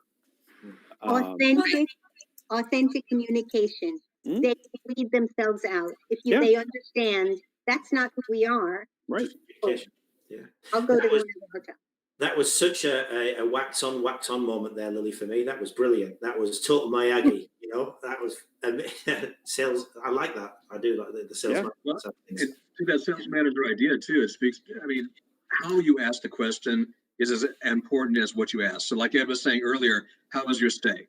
That's not a great question or a great way to ask it. But if I were to look you in the eye and smile at you and say, hey, Ed, how was everything? Did you enjoy your drink at the bar last night? Okay. I'd be like, how the heck did you know I had a drink at the bar, you weirdo? It's on your bill. It's on your bill. I'd still say that, though. What a weird question to ask. No, I'm just kidding. I'm kidding. That freaks out when ads follow him, right? When I have my name tag on and people are like, hey, Ed, I'm like, I know, especially if you forget that you have your name tag on. I definitely was that person who would leave my front desk job and go to the gas station or something, and I'm like, why is everybody calling me by name? Yeah. What's happening here? Am I on a milk carton? So do we want to dial this into something because that was a great conversation about something that I think most people are going to walk away going, okay, do we want to pull this into something that maybe people could walk away with an insight that they could do something with? Well, I'm curious. Lauren kind of touted this as including something about predictive budgeting. Have you guys seen anything different either in your hotels or with your clients about the way that people are focusing on budgeting? Because it's we're starting budget season pretty much right now, and a lot of people have no clue where to start right now. So what are you guys seeing in that? And happy to share my thoughts after you guys chime in. A big no budget is what we're hearing in many cases. Not every case, obviously, but it's we've just, like you said, no clue what the future is going to hold. We might have budget, we might not have budget. We're still waiting to find out more data on how the recovery is going to be before they can do that. So it's making 2021 just a complete enigma. It's a complete question mark right now. But here's the thing, they should look to how fast growth companies have constructed budgets, because as a fast growth company, you end up tethering line items together. So you hit certain types of revenue thresholds that unlocks certain types of spending. So you start with a very, simplistic, here are the core spends, here are the thresholds that we have to hit. So those core spends are hit. And then when you start ratcheting above those thresholds, that unlocks investments into other parts of the business. I had to do that for years at Easy Yield because there were 2 or 3 years that we were impossible to forecast because of the craziness. And it was really when we moved from kind of a standard product that independent hotels bought. So when we moved into enterprise and we were an enterprise grade architecture, because a single deal could add 30% to the company's revenue in a single contract. And it made it really difficult to just come out and say, okay, we're going to do this. We're going to hit this target. And we tried. And every time we were too conservative on what we'd be able to achieve.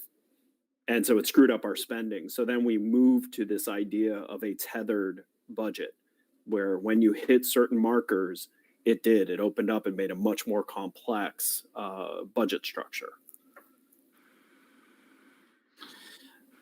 I don't know how hotels will be able to even get their heads around that, let alone try and implement it's completely different than anything you've ever done. I know done. it is. That would be it'd be incredible if we could do it. It would be very dynamic, and it's kind of what is needed. But I just can't see a lot of my clients. Yeah, they'll say tether what now? Yeah. Well, there's the big challenge. Tristan and I, of course, work mostly in the marketing, digital marketing, and there's the challenge of how do you do marketing when you don't have a marketing budget? So what do you do with it? And so a lot of hoteliers are turning to more of the commission-oriented programs. And so things like what Google's doing right now with their pay per stay on metasearch, things like that. I can give you a long list of reasons why I don't like that model, but I can't argue the fact that if you don't have a marketing budget, those are the kind of things that you have to look for, right? Is how can I still market and pay after the guest has stayed instead of in front of it? Yeah.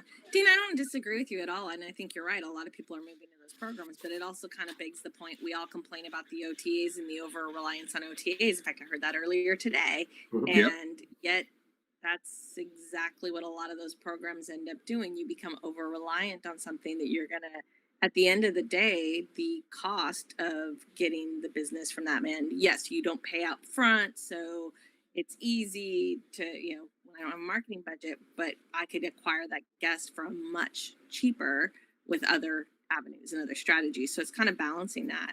I think maybe to simplify, Ed, your all over, is just even looking at a very base level. Okay, we think we're going to hit here. And so based on that, we're going to come up with a base level budget. But you know what? If we start to trend where we're going to hit here, we bring in these other things. And then if we, so you have kind of 3 tiers at a just very simplistic level. This is, like you said, our core operating expenses. This is what we've got to have in the budget no matter what. And if we start to see the market coming back and we're doing all the right things and we're starting to see great occupancy, great revenue numbers, when we hit here, we're going to unleash these additional things. And then when we hit here, we're going to unleash these additional things. So kind of in line with what you said, but maybe in a much more simplistic structure, because I got to agree with Tristan. I think many of the hotels trying to do it the way you mentioned, it's not going to work. And especially when you think of some of these bigger companies that have, 100, 200, 300, 500 hotels that they're then Right. trying to roll up to. Yeah. Not this year. Bake their noodle, Right. completely bake their noodle. I think the what do you think on this though, Tammy? The potential issue you've got there. If we hit this revenue, then it'll unlock more money. It depends on where you set that marker, because you often need the more money to hit that revenue. It's kind of like it kind of kills itself. And speaking purely digital marketing here, and direct digital marketing. It's difficult. You've got to really. It's quite a negotiation to try and just edge it just a little bit lower, so it will unlock that. So you'll actually get that higher rate, because we know as digital marketers we're going to get it, even in a compressed market, even at 40% occupancy, because you just become more. You become more agile, become slightly more aggressive if the hotel will allow you to do it, and it's about getting market share of what's out there, because there are people traveling. You just want more of it than your comps in. But it's doing that negotiation.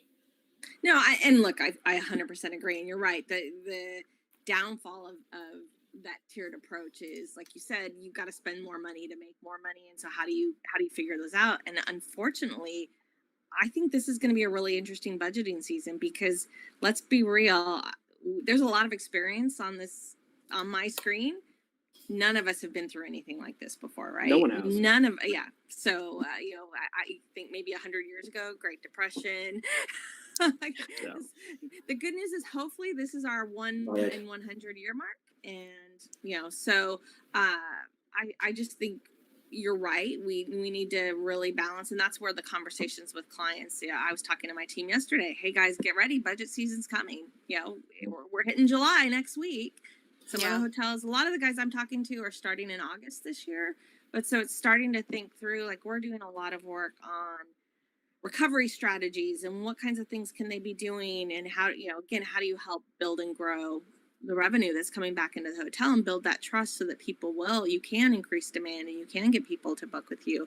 But I think it's going to be a really interesting budget season, because I do think a lot of hotels are going to try and apply the same systems and processes that they have for the last 20 years. And I don't know that it's going to fail. It's Right. Exactly. Right. Yeah. So Well, I think too, from my perspective, one of the things that we haven't really touched on as a revenue management field, where we do a lot of the budgeting along with the operations, is cash flow projections. Because in the current environment, it's important that people understand that your P&L doesn't necessarily mean that you have cash in the bank. So what does that mean for you in how you're planning your budgeting? And it's really fascinating. I'm glad that I started this company 8 years ago, because I've gone through some of this myself, in that our business has very little seasonality. A lot of times we're hired because somebody's gotten a new job, and other than, waiting out year-end bonuses, that very seldom has anything to do with the time of year. So we always have to kind of throw a little bit of a dart at where our revenues are going to fall month by month as a consulting firm. So we've gotten really used to what we call zero-based budgeting, which is similar to the official zero-based budgeting. But we kind of look at, okay, what is the fixed cost that we have to cover, and where do we need to be for that? And then for every additional dollar, how much of that is going to go to staffing? How much of that is going to go to, projects that we want to accomplish? So we create almost like a floating barometer for flow through with additional dollars, keeping in mind that, for a hotel, for example, if you forecast 5% occupancy, you need X number of housekeepers. At what point does that jump up one more housekeeper, and how are you doing that? So since this is a show of shameless plugging, I will remind everybody that episode 1 of the Think Up Enterprises Hospitality Revenue Management podcast literally walks you through this calculation. It was originally around how to close your hotel, but the same metrics work for budgeting when you're uncertain about your revenue future. So I think that's an interesting point you bring up about P&L and cash flow, because we've been guilty of it in this conversation here, saying, hey, just you need to have your marketing on, and you absolutely do. But the reality is, there's some hotels that may still owe money from previous marketing and other vendors, that when this mad rush came that everything's dried up, everybody's cancelling, quick, we're pulling everything, and now we're furloughing staff, there's still going to be invoices that are outstanding from pre-COVID-19 for some properties. And that is, when you open back up, you're not opening back up at the same level. It's going to be a huge conundrum and a huge, huge problem for a lot of properties.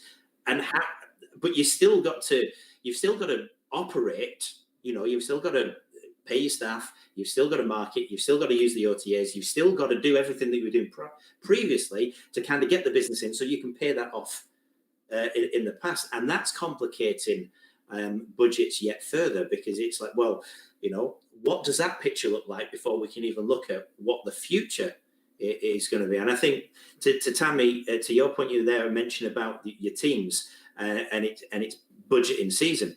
The biggest advice that I would give, and what we've given out to our teams in the past, is just communicate. I mean, it sounds really obvious, but you'd be surprised at how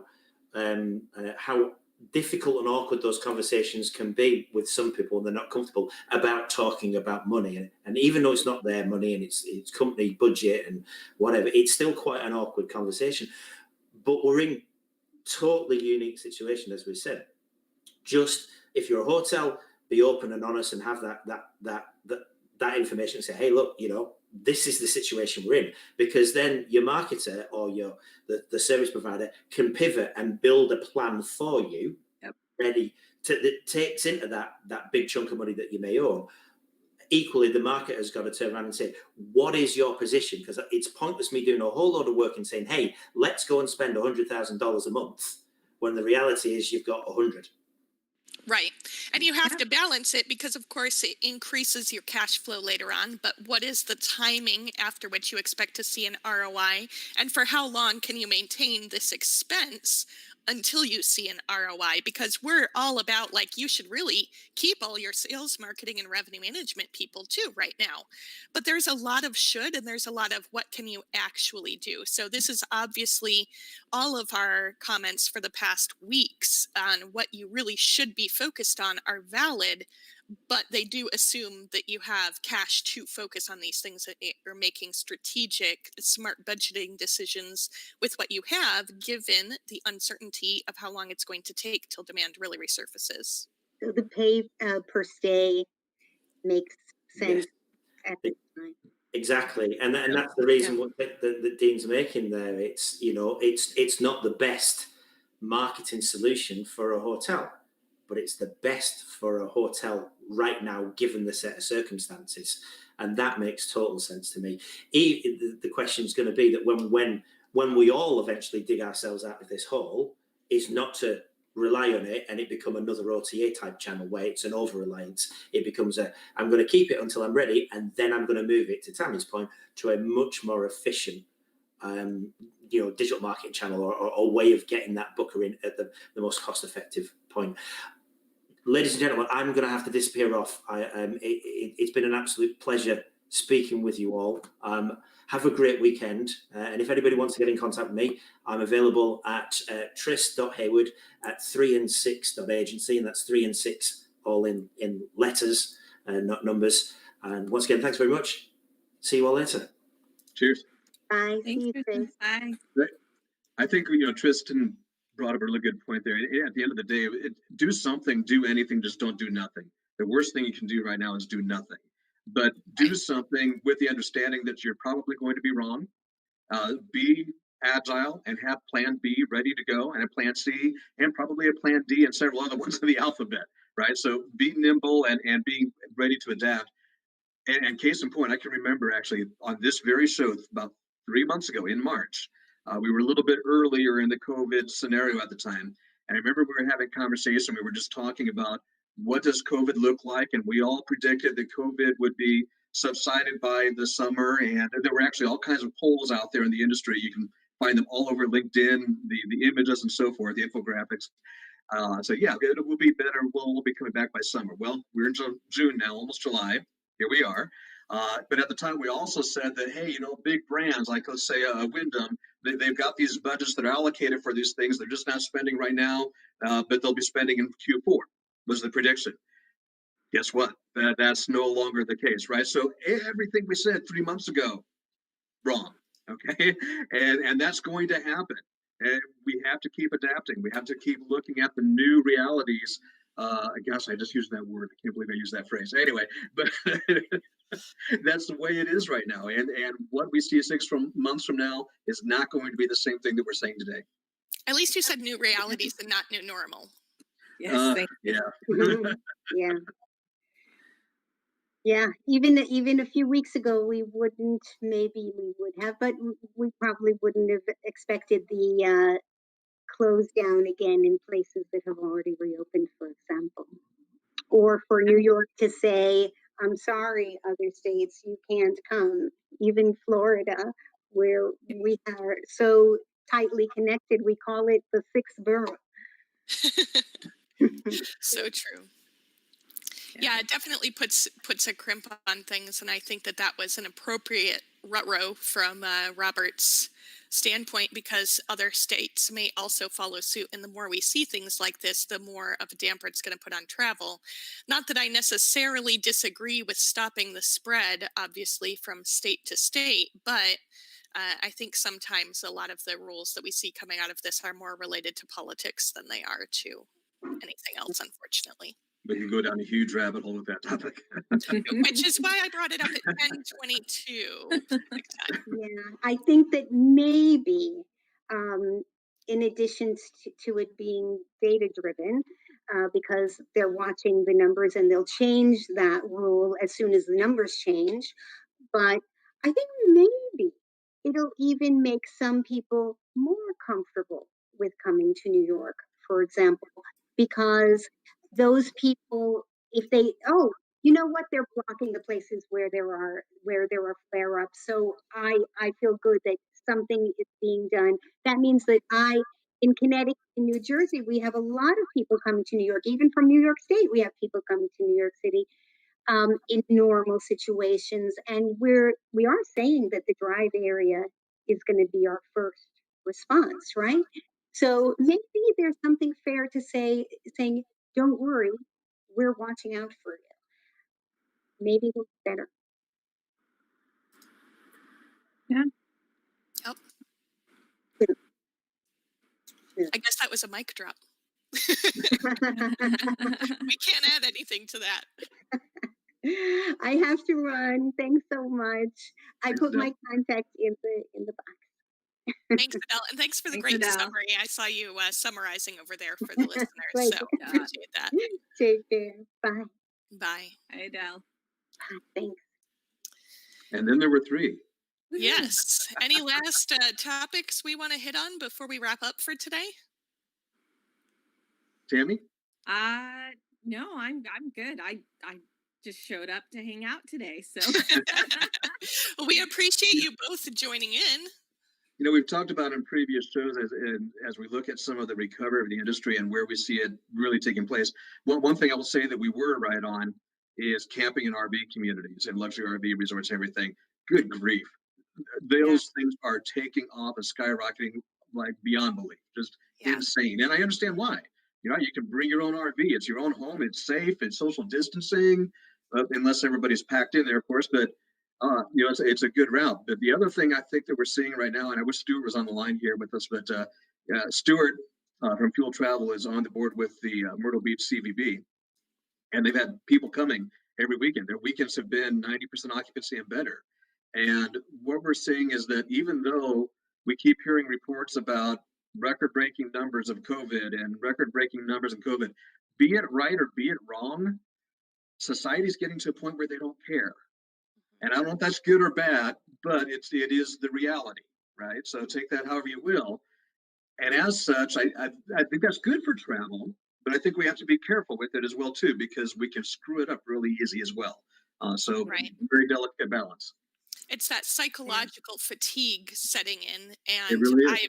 I'm hearing it all across. I mean, even my parents were like, it's weird, but I feel like coronavirus is over. And I'm not sure why, because logically I know it's not, but I just hit this wall one day and all of a sudden I no longer care. Exactly. And I think that, they're even in an at risk population. So I think it's very difficult for the human mind to sustain these kinds of restrictions and alterations to who we are naturally at our core, for an extended period of time. And for that reason, whether there's restrictions or no restrictions, I think we're going to see people continue to go out. I think we're going to see the spike in cases. It's important to obviously keep an eye on the healthcare situation, because that was really the main reason to flatten the curve, right? Was to give them a chance to catch up and all of those things. But I think that it's really important that we do take those safety measures. We make sure the staff are wearing their masks correctly, that we're observing social distancing in the hotels and being responsible with the gift of the demand that we have been given right now, so that we're not contributing, but we're also not slowing down the demand for travel. So it's a very fine balance we have to walk. Absolutely. Yeah, I definitely agree. It's interesting. One of the biggest things I'm seeing, on a couple different hospitality groups, isn't so much the hotel having trouble with uh, the policies or the things they put in place, masks, the plexiglass at the front desk, the extra cleaning, all of those things. The biggest complaint they're getting and the biggest challenge they're having is other guests not following the social distancing rules. So really interesting to kind of see over the next few weeks, like how those things impact. I know, for us, I mean, I'm out in California, the Bay Area, where we finally, 2 weeks ago, I can go sit at an outside restaurant now. I still can't go inside a restaurant, but I can sit outside a restaurant. And, we've been talking about, we're seeing kind of a lot of people are getting more lax, right? We actually went to our mall last week, and I have to admit, after being in there for 15 minutes, we walked out and was kind of like, we're going to wait a bit to come back, because we saw too many people not wearing masks, not following, rules, kind of getting a little close. It's like, okay. And, but you're right. I think there is a lot of that fatigue about this. It's like, gosh, I just want to get on a plane and go to Disney. I mean, regardless of what, good or bad, I just want to go do something, right? So, right. It's gonna be interesting to see how these next few months kind of follow through, and especially as states are spiking and some states are coming down, and some of the rules that get put in place. Yeah, and I hope everybody does have a chance to go in and actually read the McKinsey article, because they talked about that as well, about the kind of fear of other travelers being a main point. There's just so much good data that we couldn't possibly have talked about all of it today. But I definitely recommend that all of our listeners, go back and listen to it. So I did not know that I was closing out the show today, so I will do my best to remember Lauren's spiel. But since we are approaching the end of our time, Dean, can you tell everybody how they can get in touch with you and learn more about what you do? Absolutely. Well, website is pending, actually, so I've got something in development with that. For right now, you can find me on LinkedIn, just searching for Dean Schmidt. And I do a lot of things in the area of digital marketing, reputation management. I'm very fond of that. Glad we had Adele on the show. She's an expert in that as well. And probably the core is meta-search marketing, can help people out with that. Excellent. Thank you. And Tammy, thanks for joining us also. Where can people find more about you and Milestone? Thanks. So I'm head of hospitality at Milestone. You can find me on LinkedIn at Tammy Carlisle. I'll drop my email here in the comment section as well, milestoneinternet.com, digital agency. And then I'm just going to do a shameless self-plug. And next week on Wednesday, we've been doing a webinar series on recovery, and we actually have Chip Connolly will be our guest speaker next Wednesday. So feel free to shoot me an email, send me a link, or just if you go to LinkedIn for Milestone, you'll find the link to register. Excellent. Lots of good content coming out from you guys, which we appreciate very much. Thanks. Awesome. And I'm Lily Mockerman, CEO of Total Customized Revenue Management, where we focus on excellence in all things day-to-day revenue management, and founding partner of ThinkUp Enterprises, where we focus on consultations, profitability by channel assessments, technology selection and audit, projects and many more things, as well as the podcast, which I linked to during my shameless plug about episode 1 earlier. So thank you all for joining this. If I remember correctly, this is simulcast at a different time zone later on for the recording for those of you who are joining us from Asia Pacific and other areas around the world. And we hope that you will join us again next week for show 256. Thanks, everybody. Thanks, Fantastic. guys. Have a great weekend.